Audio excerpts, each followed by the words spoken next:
2 बॅचेसमध्ये लोक चालले आहेत.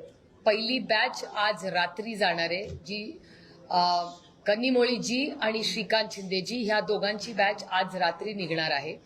आणि दुसरी जी बॅच आहे ती आम्ही सगळे 24 तारखेला निघणार आहोत. ती 4 लोकांची आमची बॅच आहे. आमचं ब्रीफिंग 23 तारखेला आहे. काल एक मोठं ब्रीफिंग ऑलरेडी झालेलं आहे.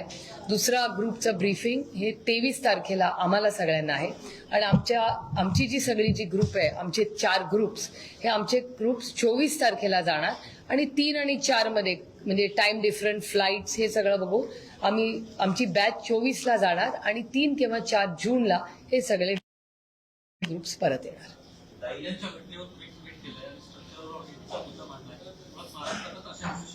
एक मिनिट, ऑपरेशन सिंदूरचा सगळा विषय झाला असेल तर हिंदी नंतर घेऊ. Will take it all together.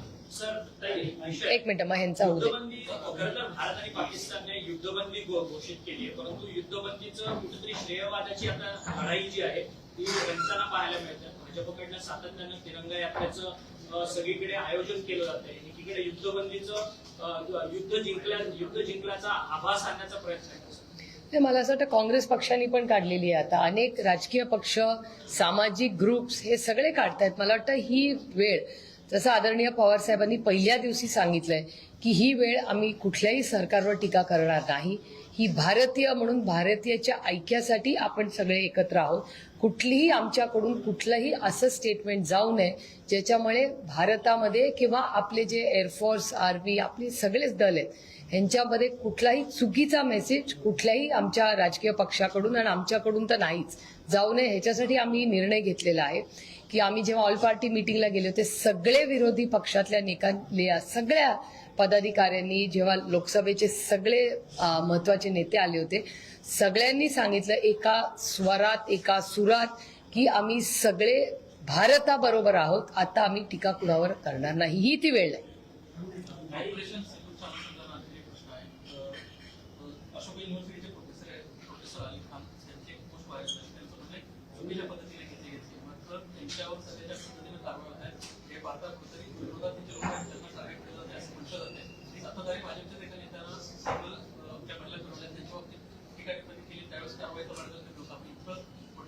ही खूप दुर्दैवी घटना आहे. त्यांना आता बेल मिळाली अशी आताच बातमी आलेली आहे. त्यामुळे मी कोर्टांचे मनपूर्वक आभार मानते की अतिशय संवेदनशीलपणे त्यांनी ती पोस्ट इंटरप्रिट केलेली आहे. त्यामुळे माझी सरकारलाही विनंती राहील की ह्या सगळ्या बाबतीमध्ये कुठलीही चुकीची घटना होऊ नये. आणि दुर्दैव आहे की मध्य प्रदेशमधल्या भारतीय जनता पक्षाच्या एक कोण त्यांचे मंत्री आहेत का नेते आहेत, त्यांनी ज्या पद्धतीने उल्लेख केला, पण आम्ही त्याचं राजकारण केलं नाही आणि मी बोलू इच्छित नाही त्याच्याबद्दल. कारण का ही वेळ तू मेमे करायची नाहीच आहे. ही वेळ आपण भारतीय आहोत, आपण भारतीय सगळे एक आहोत. आणि आज देशामध्ये दहशतवादाच्या विरोधात ही लढाई आहे. ही कुठलीही लढाई, वैयक्तिक लढाई किंवा राजकीय लढाई आमच्यासाठी तरी नाही. मुंबईमध्ये मीडियावरून अनेक राजकारण झाल्याचं पाहायला मिळालं. आता निवडणुकीचा नवीन एक अहवाल आला, त्यामध्ये असं म्हणतं की 2019 ते 2025 जो आकारण्यात आला मोजमाप नाही, मोठा भ्रष्टाचार झाल्याचा. हो, मी आता चॅनलवरती न्यूज ब्रेक होताना पाहिली. मला वाटतं 62 कोटी रुपयाचा तो घोटाळ्याचा आरोप आहे का, 65 कोटी रुपयाचा आरोप आहे. मला असं वाटतं या ज्या इन्क्वायरीज आहेत, म्हणजे आजच सकाळी मला असं वाटतं इंडियन एक्सप्रेसमध्ये ती बातमी आलेली आहे, ज्याचं पत्र मी माननीय CR पाटलांना लिहिणार आहे. त्याच्याबद्दल त्याचा ड्राफ्ट मी आज सकाळी केलेला आहे की जल जीवन मिशन JJM हा केंद्र सरकारचा फ्लॅगशिप प्रोग्राम आहे.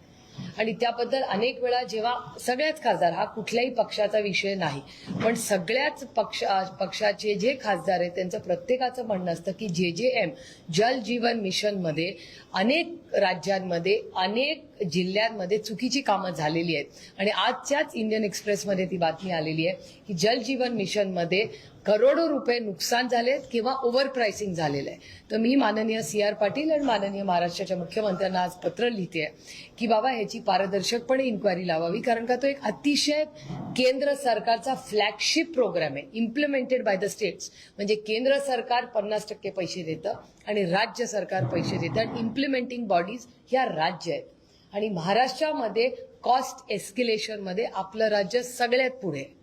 तर जर बाकीची राज्य तेच काम कमी पैशात करू शकतात, तर महाराष्ट्रामध्ये असं काय घडतंय की त्याचं कॉस्ट एस्किलेशन व्हावं याची इन्क्वायरी. आणि हे मी एकटी म्हणत नाहीये, CR पाटील साहेबांनी on the floor of the हाऊसमध्ये पार्लमेंटमध्ये स्टेटमेंट केलं होतं की कुठल्याही खासदारांनी जर मला सांगितलं की JJM मध्ये काही चुकीचं काम झालं असेल तर मला सांगा, मी पारदर्शकपणे इन्क्वायरी लावीन.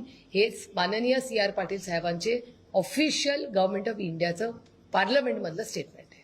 वैष्णवी हगवणे प्रकरणाची सध्या प्रचंड चर्चा सुरू आहे. 5 दिवस झाले मात्र राजेंद्र हगवणे फरार आहेत, त्यांना अजूनही अटक होत नाहीये.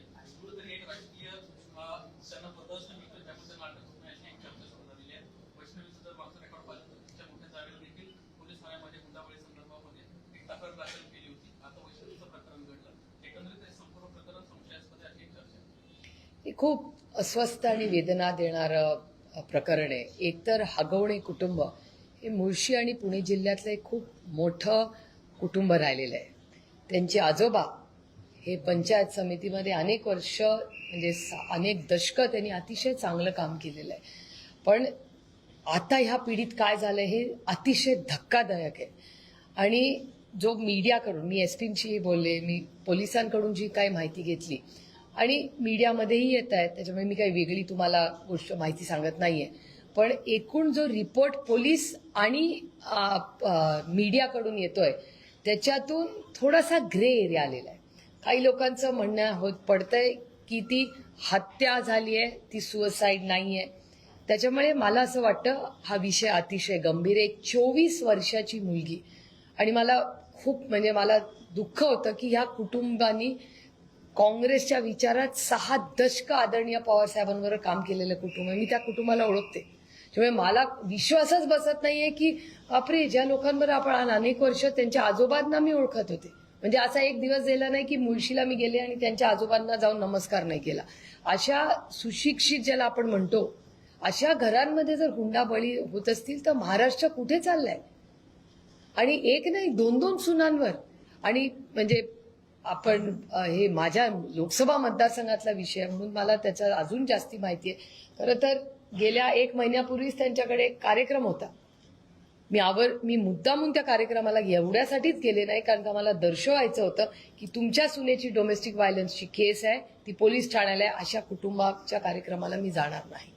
आणि मी त्यांना कळवलंही होतं ते, कारण का त्यांच्या 2 सुना या जर डोमेस्टिक व्हायलन्ससाठी पोलीस ठाण्यात जात असतील आणि त्यांच्या केसेस चालल्या असतील, म्हणून मी तो कार्यक्रम रिग्रेट केला. मी म्हणलं मी या कार्यक्रमाला जाणार नाही. आणि मी त्यांना कळवलंही की हे कारण आहे म्हणून मी येणार नाहीये. हे करू नका, तुम्ही सुधारणा आणा स्वतःमध्ये, तुम्ही काउन्सिलिंग घ्या. पण त्या बिचाऱ्या 24 वर्ष, तुम्ही विचार करा, 24 वर्षाची मुलगी हसने खेळणे के दिन है उसके. तिचं 8 महिन्याचं मूल होतं त्या खोलीमध्ये. कुठली आई जीव दिल हो? मी पण एक आई आहे, इथे किती महिला आहेत, कुठल्याही महिलेला विचारा जी कदाचित ती बातमी बघत असेल, कुठली आई 8 महिन्याचं मूल सोडून स्वतः आत्महत्या करेल? कोणीतरी विचार करावा. तिच्या अंगावरचे वळ मी तुम्हाला फोटो नाही दाखवणार, पण मला पोलिसांकडून, मीडियाकडून खूपशी माहिती आलेली आहे. तिच्या अंगावरचे वळ म्हणजे अमानुष. आणि पोलिसांचे मी आभार मानते की त्यांनी अटक केलेली आहे, ते लक्ष घालतायत त्याच्यामध्ये. पण महत्वाचा मुद्दा असे की त्यांच्या कुटुंबातले आजही कर्ते पुरुष हे मिसिंग आहेत. मिसिंग होऊ कसे शकतात? आणि त्या 24 वर्षाच्या मुलीला या पुरोगामी विचाराच्या महाराष्ट्रामध्ये न्याय मिळालाच पाहिजे. आणि त्याच्यासाठी जी काही लढाई लढावी लागेल, त्या मुलीसाठी, त्या महाराष्ट्राच्या लेकीसाठी मी स्वतः लढणार आहे. जसा संतोष भाऊला आवाज त्यामध्ये नव्हत्या, त्यानंतर बजरंग अप्पा सोनवणेंनी तो दिल्लीमध्ये पहिल्यांदा आवाज उठवला. ह्या देशामध्ये संतोष भाऊची हत्या झालेलं देशाला कळलं जेव्हा बजरंग अप्पा सोनवणे पार्लमेंटमध्ये बोलले.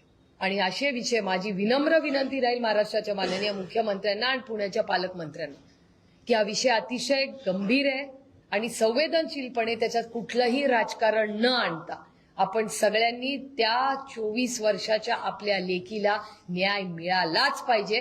आणि त्याच्यासाठी जे काही फॉलोअप करायला लागेल मी स्वतः करेन.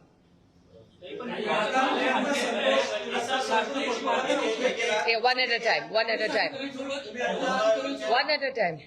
पोलीस अधिकाऱ्यांसोबत तुम्ही बोलला त्या संपूर्ण प्रकरणामध्ये, पोलिसांना नेमकं काय सांगितलं? आत्महत्या आहे की याला वेगळं काय सांगितलं? म्हणजे मला म्हणजे पहिली बातमी आली की आत्महत्या होती. त्याच्यानंतर आता दबक्या आवाजामध्ये रिपोर्टची मी वाट बघते, कारण का मी एक लोकप्रतिनिधी आहे, त्याच्यामुळे मी जे बोलीन ते जबाबदारीनीच बोललं पाहिजे. त्याच्यामुळे आता ग्रे एरिया म्हटल्यावर त्याची पारदर्शकपणे इन्क्वायरी झाली पाहिजे, कारण का तिच्या अंगावरचे जे वळ आहेत, जे फोटो आहेत, तिला अमानुषपणे मारलेलं आहे हे प्रूव्ह होत आहे तिथे. त्याच्यामुळे माझी पोलिसांनाही विनंती आहे की जे काय कराल ते पारदर्शकपणे ह्या महाराष्ट्राच्या लेकीला न्याय मिळालाच पाहिजे. त्यामुळे नक्की काय झालंय हे आपल्याला माहिती नाहीये. माझ्याकडे त्याचा फुल प्रूफ एव्हिडन्स आत्ता तरी नाहीये, पण त्याच्यासाठी तिची कुटुंबांनी मला कॉन्टॅक्ट केलेला आहे. त्यांची भूमिका अशी राहिलेली आहे की ही आत्महत्या नाही, ही हत्या आहे असं दबक्या आवाजात खूप लोक बोलत आहेत. त्यामुळे माझी विनंती राहील महाराष्ट्राच्या माननीय मुख्यमंत्र्यांना, आपल्या पुण्याच्या पालकमंत्र्यांना आणि पोलीस यंत्रणेला की पारदर्शकपणे त्या मुलीला न्याय मिळालाच पाहिजे.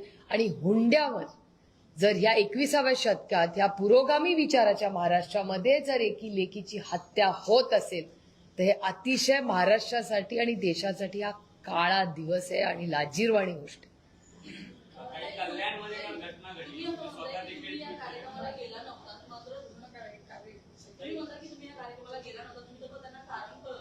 हो मी कळलं होतं. डोमेस्टिक व्हायलन्सची केस चालू.